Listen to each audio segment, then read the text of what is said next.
Around the World in 80 Days by Jules Verne. Chapter 24, during which Mr. Fogg and party cross the Pacific Ocean.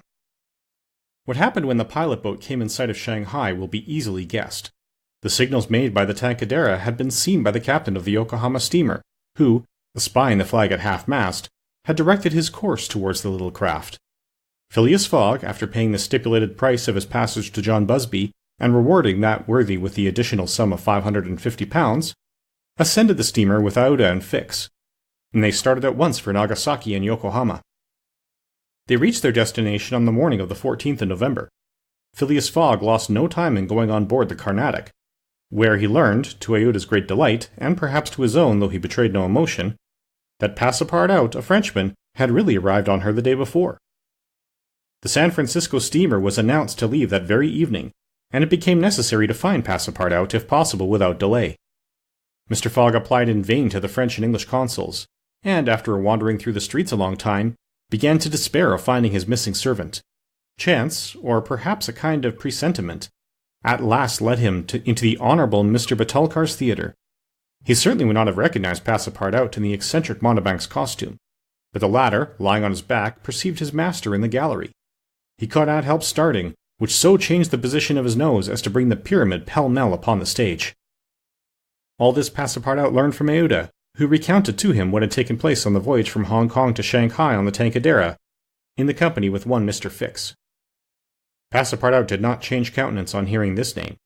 He thought that the time had not yet arrived to divulge to his master what had taken place between the detective and himself, and, in the account he gave of his absence, he simply excused himself for having been overtaken by drunkenness in smoking opium at a tavern in Hong Kong. Mr. Fogg heard this narrative coldly, without a word, and then furnished his man with funds necessary to obtain clothing more in harmony with his position. Within an hour the Frenchman had cut off his nose and parted with his wings, and retained nothing about him which recalled the sectary of the god Tingu. The steamer, which was about to depart from Yokohama to San Francisco, belonged to the Pacific Mail Steamship Company, and was named the General Grant. She was a large paddle-wheel steamer of 2,500 tons, well-equipped and very fast. The massive walking beam rose and fell above the deck. At one end a piston rod worked up and down, and at the other was a connecting rod which, in changing the rectilinear motion to a circular one, was directly connected with the shaft of the paddles. The General Grant was rigged with 3 masts, giving a large capacity for sails, and thus materially aiding the steam power. By making 12 miles an hour she would cross the ocean in 21 days. Phileas Fogg was therefore justified in hoping that he would reach San Francisco by the 2nd of December, New York by the 11th, and London on the 20th, thus gaining several hours on the fatal date, 21st of December. There was a full complement of passengers on board, among them English, many Americans, a large number of coolies on their way to California, and several East Indian officers, who were spending their vacation in making the tour of the world. Nothing a moment happened on the voyage.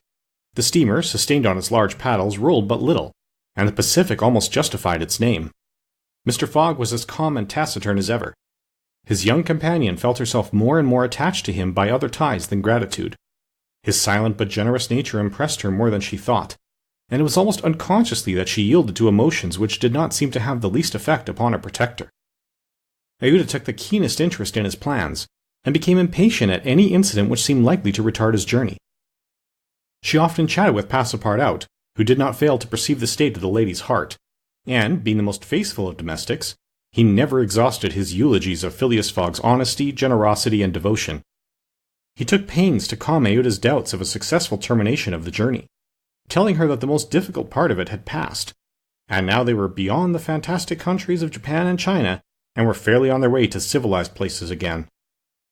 A railway train from San Francisco to New York, and a transatlantic steamer from New York to Liverpool, would doubtless bring them to the end of this impossible journey round the world within the period agreed upon. On the 9th day after leaving Yokohama, Phileas Fogg had traversed exactly 1/2 of the terrestrial globe. The General Grant passed, on the 23rd of November, the 180th meridian, and was at the very antipodes of London. Mr. Fogg had, it is true, exhausted 52 of the 80 days in which he was to complete the tour, and there were only 28 left. But, though he was only halfway by the difference of meridians, he had really gone over 2/3 of the whole journey. for he had been obliged to make long circuits from London to Aden, from Aden to Bombay, from Calcutta to Singapore, and from Singapore to Yokohama. Could he have followed without deviation the 50th parallel, which is that of London, the whole distance would only have been about 12,000 miles, whereas he would be forced, by the irregular methods of locomotion, to traverse 26,000, of which he had, on the 23rd of November, accomplished 17,500. And now the course was a straight one, and Fix was no longer there to put obstacles in their way. It happened also, on the 23rd of November, that Passepartout made a joyful discovery. It will be remembered that the obstinate fellow had insisted on keeping his famous family watch at London time, and on regarding that of the countries he had passed through as quite false and unreliable. Now, on this day, though he had not changed the hands, he found that his watch exactly agreed with the ship's chronometers. His triumph was hilarious. He would have liked to know what Fix would say if he were aboard. "The rogue told me a lot of stories," repeated Passepartout, "about the meridians, the sun and the moon. Moon indeed, moonshine more likely. If one listened to that sort of people, a pretty sort of time one would keep. I was sure that the sun would some day regulate itself by my watch." Passepartout was ignorant that, if the face of his watch had been divided into 24 hours, like the Italian clocks, he would have no reason for exultation, for the hands of his watch would then, instead of as now indicating 9 o'clock in the morning, indicate 9 o'clock in the evening, that is, the 21st hour after midnight, precisely the difference between London time and that of the 180th meridian. But if Fix had been able to explain this purely physical effect, Passepartout would not have admitted, even if he had comprehended it. Moreover, if the detective had been on board at that moment, Passepartout would have joined issue with him on a quite different subject, and in an entirely different manner. Where was Fix at that moment? He was actually on board the General Grant.